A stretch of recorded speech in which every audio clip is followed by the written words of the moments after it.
Welcome back to The Real Story. If you have not already, click below to subscribe and follow so you're able to get what we're talking about every day and don't miss anything. You may like it, you may not, you may agree, you may not, but if you hear it, you have a chance to react to it. And I do want to hear from you. I do want to hear what you think. So be sure and react. Now, the real story today is talking again about what's happening in LA, but it's talking about a whole lot more. Because what's happening in LA is really talking about what's happening in this country across the board. And this affects you and your everyday life. Here's the deal. We are a nation of laws, and laws are not suggestions. Laws are not optional. Think about that. We pass laws. They're not suggestions. They're not guidelines. They're not on Monday, Wednesday, Friday, and not on Tuesday, Thursday. Laws are laws. They're passed by Congress. They're not passed by officers on the street. And what's happening right now in LA and around the country is we're vilifying agents. And what are ICE agents doing? They're doing their job. And what is their job? Their job is to enforce the law. Nobody asked them their opinion of the law. Nobody asked them whether they thought this was a good thing or a bad thing.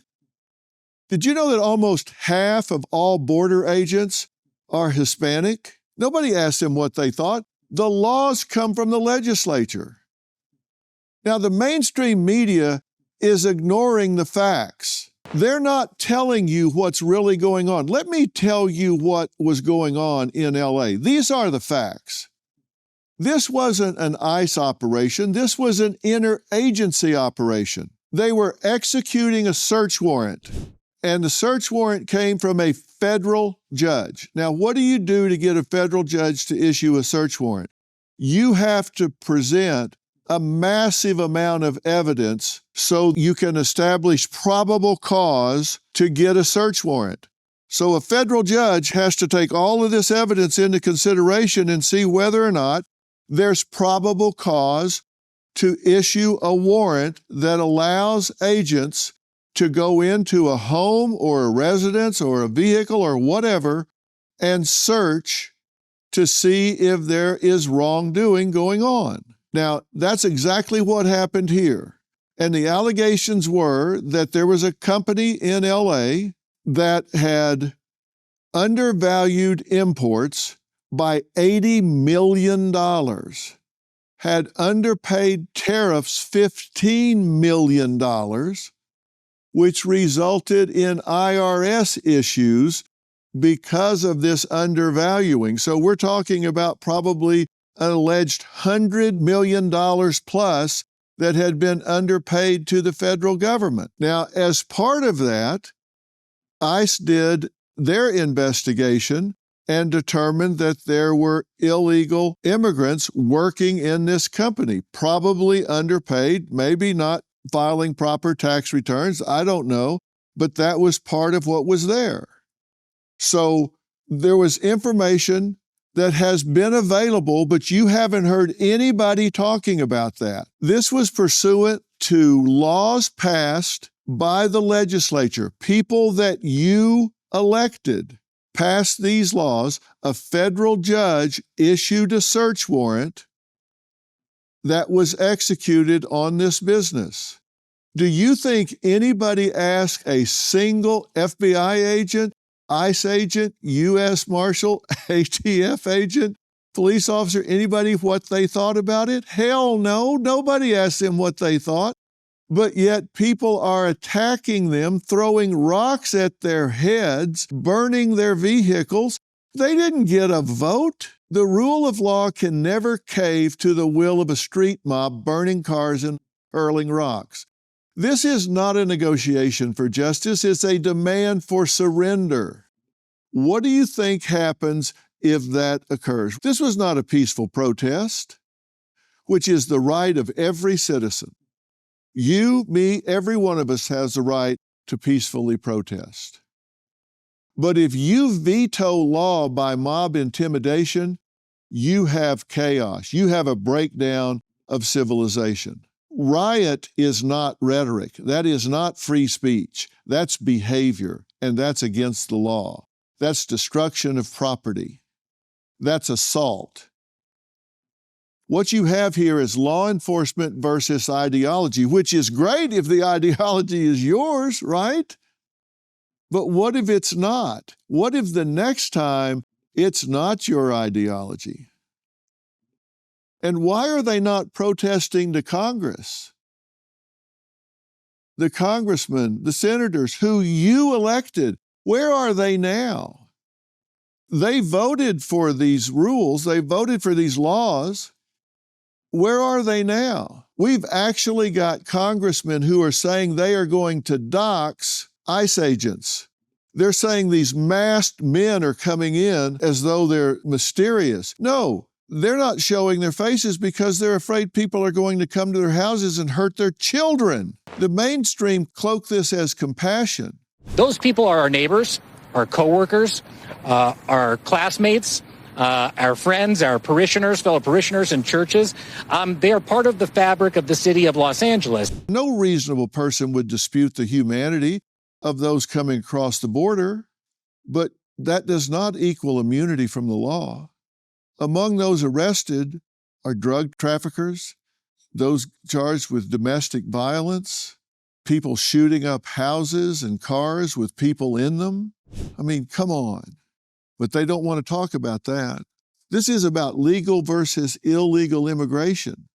And it's the illegal immigration, which is why the courts are so backed up that people can't get in there. Our country just can't absorb everyone that wants to come. They're not rounding up innocents for sport. There is chaos in the streets there now. And so National Guard gets deployed as a response to lawlessness, not as a response to peaceful protest. If the protests were peaceful, there wouldn't be the need to have deployment. Federal law cannot be nullified by local resistance. Governor Newsom and Mayor Bass are siding with the mob. I've always said I focus on why people do what they do and don't do what they don't do. So why are Newsom and Bass siding with lawbreakers? I can only assume it's political expediency. Side with the downtrodden. It looks good.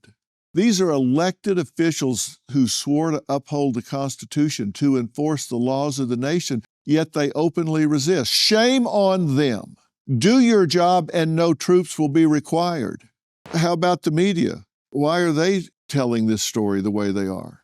Well, they're championing the downtrodden just as the politicians are. Why are the activists doing what they're doing? Well, they like to amplify outrage. These activists are not pro-American. What are we, dummies? They want chaos. They want to break down society. This is not a puzzle. And the media's falling for it. They amplify the outrage. They inflame versus inform. Have you heard on one media outlet them talking about the facts that I gave you, about 80 million, 15 million, IRS problems? That is all available. I got it. Why didn't somebody else? Why aren't they talking about that? Why not tell the truth and let you decide? Instead, they cloak it in moral language. Families torn apart. They don't talk about the criminals. They want to talk about this as resistance to oppression and ignore the lawlessness and focus on vilifying the attempts to stop it. This isn't specific to America. This happened in Great Britain in the 80s, Australia in the 2000s. At first, everybody said, oh, they're being inhumane. But then they got it under control, and everybody was glad. The estimates are that this illegal immigration is costing America $150 billion a year. They're screaming, abolish ICE. That'll work about as well as defunding the police. Here's a quote from a woman that was on a bridge in solidarity with LA. She said, everything that has been happening has foregone the due process. They've foregone so many laws, she said. This administration has absolutely no problem breaking the laws for them. Point fingers and criminalize people who they say are breaking the laws.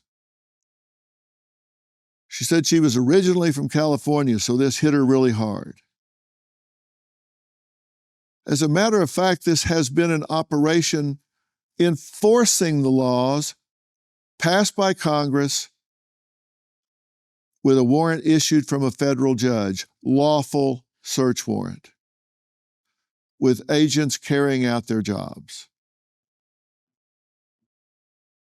And nobody talks about the fact that the lawbreakers are the ones that the warrant was served on, and the people that came across the border illegally. So you're right, laws were being broken, but not by the agents who are getting rocks thrown at their head. And that's the real story. Wherever you're getting the real story, make sure you subscribe and follow. Hey, Dr. Phil here. My network, Merit TV, has it all. Now, let me blow your mind. Merit TV's got the news that matters. The selection of a new pope. Entertainment you crave. Busted. Everybody in a good mood today? And live events. Surprise. What am I, chopped liver? With serious punch. Big shot. Go to merittv.com and download the Merit TV app today. Hey, Dr. Phil here. Your savings are at risk. With the economy on shaky ground, the dollar losing value, and a $2 trillion deficit, things could spiral. Don't wait for the worst. Take control of your financial future now. I trust Preserve Gold to safeguard my accounts, and I urge you to do the same. They're the only precious metals company I recommend. What are you going to do to protect what's yours? Claim your special offer and learn how to reinforce your financial future. Visit drphilgold.com to get your free precious metals guide from Preserve Gold. With gold prices recently breaking records and analysts predicting this trend to continue through 2025, you cannot afford to wait. As a bonus, you can get up to $15,000 with a qualified purchase from Preserve Gold. So don't wait. Visit drphilgold.com today.